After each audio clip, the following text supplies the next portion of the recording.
بسم اللہ الرحمن الرحیم۔ السلام علیکم ناظرین گرامی، من و سلویٰ کیا تھا اور اس کی کیا حقیقت تھی؟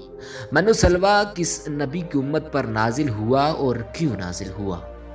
کیا من اور سلویٰ جنت سے نازل شدہ کھانا تھا یا پھر اللہ تعالیٰ نے یہ دونوں چیزیں زمین ہی سے پیدا کی تھی؟ یہی ہماری آج کی ویڈیو کا موضوع ہوگا۔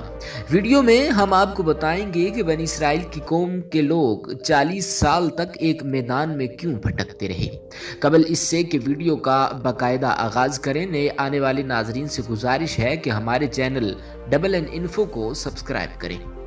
ناظرین گرامی، جب فرعون دریائے نیل میں غرق ہوا تو قوم بنی اسرائیل حضرت موسیٰ علیہ السلام کی پیروکار بن گئی۔ اللہ تعالیٰ نے بنی اسرائیل کو حکم دیا کہ قوم عمالقہ سے جنگ کر کے ملک شام کو آزاد کروائیں۔ چونکہ یہ قوم نہایت ظالم اور جنگ کی ماہر قوم تھی، اس لیے بنی اسرائیل کے ان 6 لاکھ لوگوں نے قوم عمالقہ سے جنگ کرنے سے انکار کر دیا۔ بنی اسرائیل کے ان 6 لاکھ لوگوں کو نافرمانی کی یہ سزا ملی کہ وہ 40 سال تک 27 میل کے رقبے پر مشتمل ایک میدان میں بھٹکتے رہے۔ یہ لوگ سامان اٹھا کر سارا دن چلنے کے بعد رات میں کسی جگہ ٹھہر جاتے اور جب صبح ہوتی تو وہ وہیں موجود ہوتے جہاں سے چلے تھے۔ اس میدان کو میدان طیہ یعنی بھٹکتے پھرنے کی جگہ کہا جاتا ہے۔ حضرت سیدنا موسیٰ علیہ السلام بھی اس میدان میں تشریف فرما تھے۔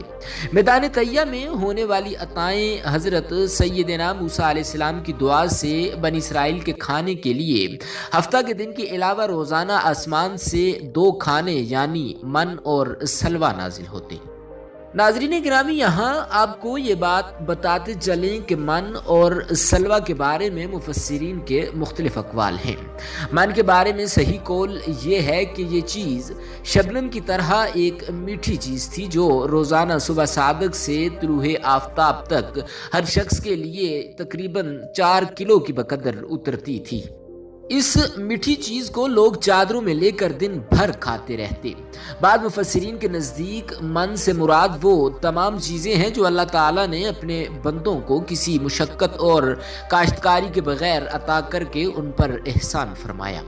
اور سلویٰ کے بارے میں صحیح قول یہ ہے کہ یہ ایک چھوٹا سا پرندہ تھا، اور اس کے بارے میں ایک قول یہ ہے کہ یہ پرندہ بھنا ہوا بنی اسرائیل کے پاس آتا تھا۔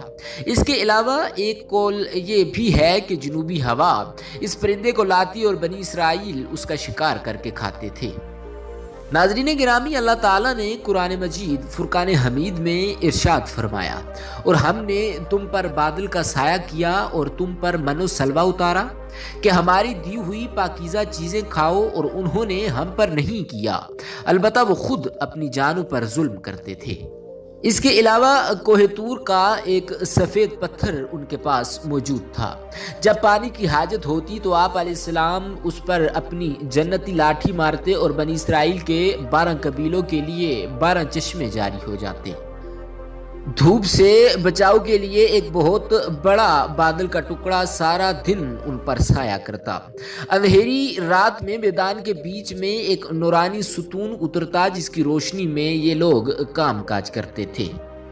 اس کے علاوہ نہ ہی ان لوگوں کے بال بڑے ہوتے اور نہ ہی ان لوگوں کے ناخن بڑے ہوتے تھے۔ کپڑے پھٹتے تھے نہ ہی میلے ہوتے تھے۔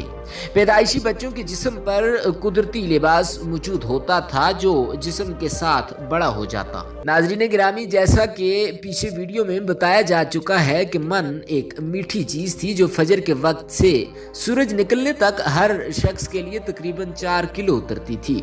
جب بنی اسرائیل کی قوم یہ میٹھی چیز کھا کھا کر اکتا گئے تو انہوں نے آپ علیہ السلام کی بارگاہ میں شکایت کی، جس کے بعد ان کے لیے سلویٰ اتارا گیا جو کہ ایک بھنا ہوا چھوٹا پرندہ تھا۔ ناظرین گرامی، اس من و سلویٰ کی یہ خصوصیت تھی کہ یہ نہ قبض کرتا تھا اور نہ ہی دست لاتا تھا۔ رنگ، خوشبو اور ذائقے میں بے مثال تھا۔ ہر طبیعت و مزاج کو موافق آتا تھا۔